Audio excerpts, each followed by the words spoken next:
Hello दोस्तों, मैं doctor B D Patil आप सभी का आज की इस हिंदी ऑनलाइन कक्षा में स्वागत करता हूं। दोस्तों, पीयूसी प्रथम वर्ष के पाठ्यक्रम में खून का रिश्ता ये एक कहानी रखी गई है और इस कहानी के नाम से हमें पता चलता है कि ये जो कहानी है यह रिश्तों की अहमियत बताने वाली कहानी है। दोस्तों, इस कहानी के द्वारा लेखक भीष्म साहनी हमें ये बताना चाहते हैं कि जीवन में रिश्तों का बहुत बड़ा महत्व होता है।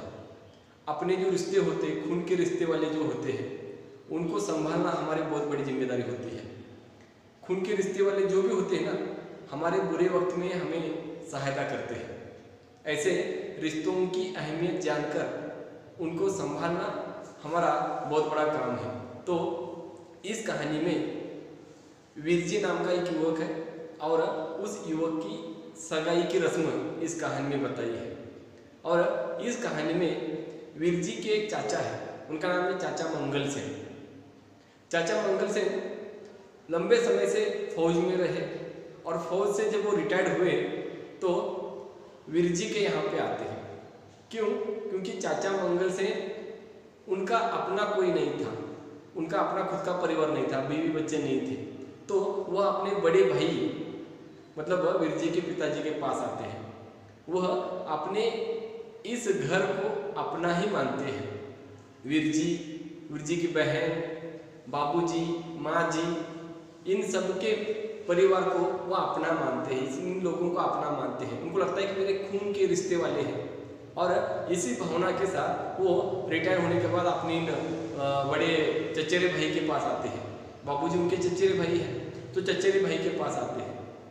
लेकिन क्या इस घर के लोग चाचा मंगल सेन को उतनी ही अहमियत देते हैं जितनी की अहमियत चाचा मंगल सेन के मन में इनके लिए है?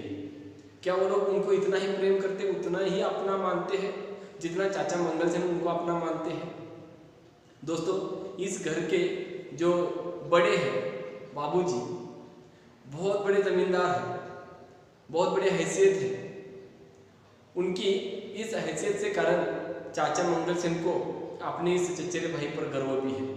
वो नाज से कहते हैं कि मेरे बड़े भाई जो है वो बहुत बड़े जमींदार हैं, बहुत बड़े जमींदार का भाई हूँ मैं। इस हैसियत के साथ वो अपना जीवन जीते हैं। चाचा जैसे अपनी फौज की नौकरी से रिटायर होते हैं वैसे ही अपने भाई के पास आते हैं और यहीं पे रहने लगते हैं। फिर उनका कामकाज देखने लगते हैं। बाबूजी उनको छोटा मोटा काम लगाते हैं, जैसे कि जमींदारी है उनकी, उसमें देखभाल करना, बहुत सारी चीज़ें हैं उनमें देखना। तो चाचा उनके साथ रहते हैं। माँ जी के भी मन में उनके लिए स्नेह है, प्रेम है और वह भी उनको अपना मानती है।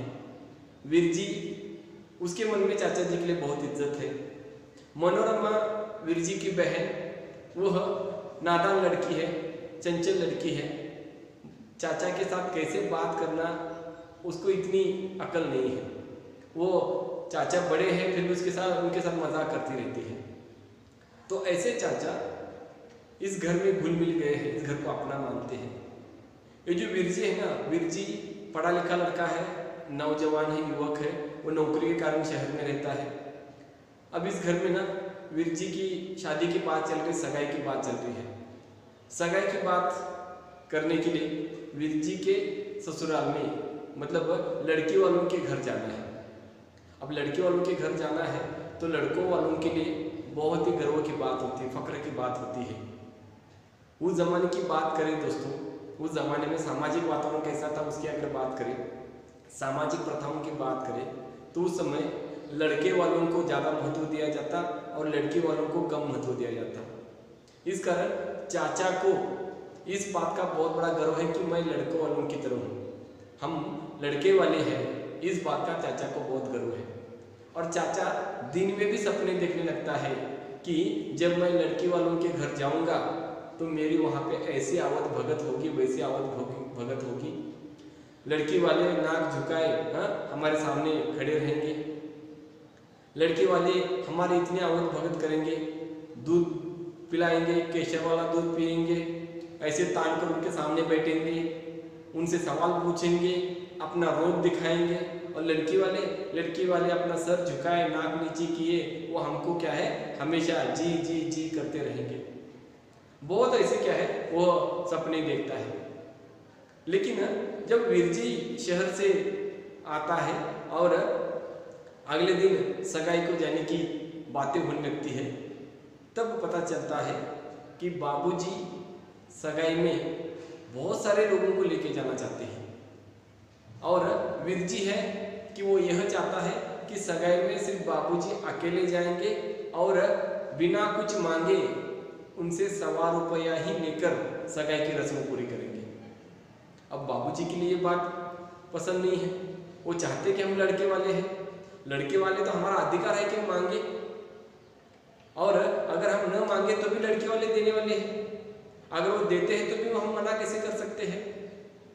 एक बाप का मन है, एक लड़के का पिता होने का ये मन है कि हम लड़की वालों से दहेज मांगे, उसमें भी हम ठाकुर बड़े हैसियत वाले हैं तो हमारा लड़का मतलब वो कितना देना है हमको। तो उस हिसाब से बाबूजी के मन में बहुत सारी बातें उन्होंने तय करके रखी है कि हम लड़के वाले हैं, जमींदार है, बहुत बड़ी हैसियत वाले हैं, तो बहुत बड़ी हमको रकम मिलनी चाहिए, दहेज में बहुत बड़ी बड़ी चीज़ें मिलनी चाहिए। लेकिन विरजी पढ़ा लिखा लड़का, आधुनिक विचारों वाला लड़का, वो चाहता है कि बिना दहेज के मेरी शादी होनी चाहिए, सगाई की रस्म होनी चाहिए। लड़की वालों से हम क्यों मांगे, हमें कुछ कम है नहीं, फिर लड़की वालों से हम क्यों मांगे।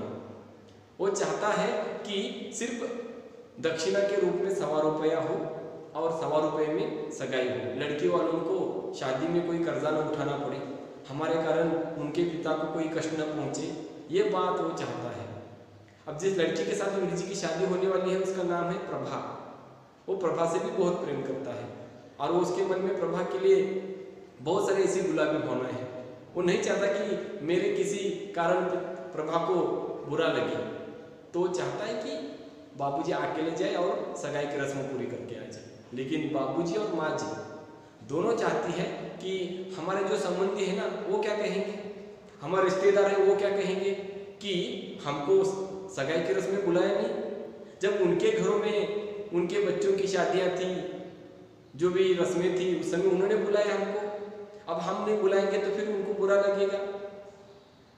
माँ जी के भाई जो है ना बड़े बड़े अमीर भाई हैं, तो वो क्या कहेंगे। माँ जी की इच्छा है कि लोगों को लेके जाना, अपने रिश्तेदारों को लेके जाना, लेकिन विरजी जो है वह उसके लिए तैयार नहीं है।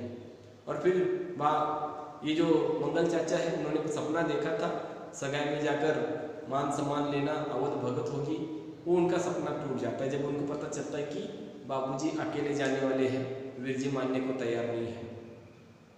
फिर इस बात पर बाबूजी का और विरजी का लंबे समय के लिए विवाद होता है, बहुत झगड़ा होता है। फिर बाबूजी नाराज होते हैं, अपने कमरे में जाते हैं, उनको बेटे की ये बात बुरी लगती है कि बेटा इतना बड़ा हो गया है कि अब मेरी बात को नहीं मानता है, माँ बाप की इच्छाओं को पूरा नहीं करता है, बहुत सारी बातें उनके मन में आती हैं। फिर जैसे बाबूजी नाराज होकर चले जाते हैं, विरजी को लगता है कि अब बाबूजी अकेले नहीं जाते तो चाचा को साथ लेकर जाए। वो कहते हैं कि ठीक है, अगर आप अकेले नहीं जाना चाहते तो चाचा को साथ लेकर जाए। विरजी की इस जिद के कारण चाचा को फिर से जाने का मौका मिलता है और चाचा जाने के लिए तैयार हो जाते हैं। चाचा के चेहरे पर खुशी झलकने लगती है। तो जैसे ही चाचा जाने के लिए, बाबूजी के साथ जाने के लिए तैयार होकर आता है तो उनका रूप देखकर माँ जी तो हैरान रह जाती है। माँ जी को लगता है क्या ऐसा रूप लेकर जाएंगे चाचा जी, तो लड़की वाले क्या सोचेंगे, हमारे हैसियत के बारे में क्या सोचेंगे। चाचा जी अपने फौज वाले कपड़े थे ना वही पहन के आए थे, सिर पर पगड़ी, वो जाके पाँव में ये फौज का ये बड़ा बड़ा जूता, ये देखकर तो माँ जी को चक्कर ही आ जाता है। फिर माँ जी कहती है आप रुकिए, फिर बाबूजी के कपड़े लाए जाते हैं, बाबूजी की पगड़ी आती है, विरजी का कुर्ता आता है, ऐसी बहुत सारी चीज़ें घर के सारे लोग लेकर आते हैं और बाबूजी को तैयार करते हैं। और सॉरी विरजी की सगाई के लिए चाचा जी को तैयार करते हैं। अब चाचा जी बाबूजी के साथ लड़कियों के घर चले जाते हैं। वहाँ पे जाने के बाद जैसे चाचा जी ने सपने में देखा था कि लड़की वाले उनको बहुत इज्जत दे रहे हैं, झुक झुक कर उनको बहुत सारी चीज़ें दे रहे हैं। तो वहाँ पे भी वैसा होता है, कोई लड़की वाला आता है तो बड़े झुक कर चाचा जी को केसर वाला दूध देता है, बादाम का दूध देता है। चाचा जी दूध पी रहे हैं बड़े ताव से, और जैसे दूध का गिलास खत्म हुआ फिर एक रिश्तेदार बड़ी झुक कर बड़े आदर से पूछता है, और दूध लाऊं चाचा जी? चाचा जी कहते हैं और थोड़ा। तो इस तरह चाचा जी उस सगाई में जाते हैं, और सगाई में जाकर वहाँ पे चाचा जी अपनी सपने में जो चीज़ें उन्होंने देखी थी वहाँ पे उनकी पूरी होती है।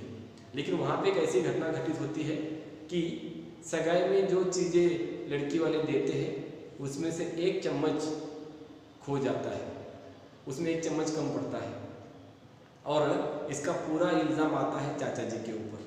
घर के सारे लोग चाचा को ही दोषी मानते हैं, चाचा को चोर मानते हैं, और चाचा की अपने ही घर में तलाशी ली जाती है। तो इस तरह अपने लोग, खून के रिश्ते वाले, उन पे ऊपर क्या इतना भरोसा नहीं है कि वो अपने घर में चोरी करेंगे? तो दोस्तों, इस कहानी में चाचा मंगल सिंह और उनके मन में अपने लोगों को लेकर जो भावनाएं हैं वह भीष्म साहजी ने खून का रिश्ता इस कहानी के माध्यम से हमारे सामने रखी है। इस कहानी को हम अगली क्लास में किताब में पंक्ति टू पंक्ति पढ़ेंगे। उम्मीद करता हूँ कि आप ये वीडियो अवश्य देखेंगे और उसका लाभ उठाएंगे। Thank you.